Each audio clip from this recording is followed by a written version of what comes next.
নমস্কার। আজকে আলোচনা করব মাধ্যমিকের যে ভেদ চ্যাপ্টারটা রয়েছে ওখান থেকে 2 মার্কের একটি প্রশ্ন, যেটা সেকেন্ড টেস্টের জন্য খুবই গুরুত্বপূর্ণ।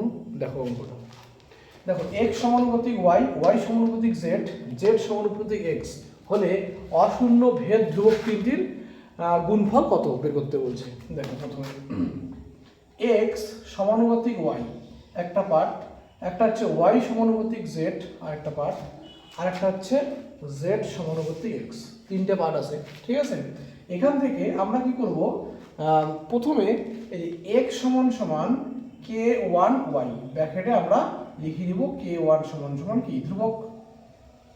ঠিক আছে, সুতরাং এক্স বাই ওয়াই সমান সমান কে ওয়ান, এটা আমরা এক নাম দিতে পারি। এবার দেখো এদিকে বা ওয়াই সমান সমান কে টু জেড ব্র্যাকেটে কে টু সমান সমান কি ধ্রুবক। বোঝা গেছে এইটুকু?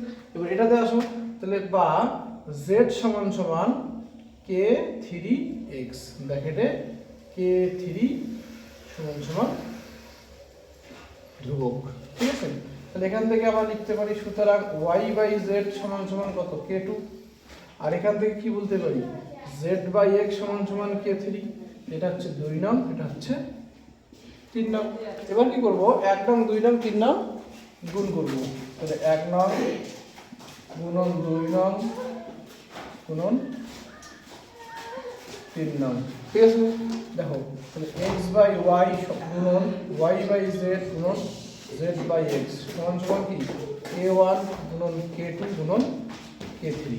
ঠিক আছে, তো দেখো এক্স এক্সে কাটা যায়, ওয়াই ওয়াই কাটা যায়, জেড জেড কাটা যায়, তাহলে কে ওয়ান কে টু কে থ্রির মান কত 1, তাহলে এখানে কাটাকাটি করে 1 পেলাম সমান সমান কে ওয়ান কে টু কে থ্রি। ঠিক আছে, ধন্যবাদ।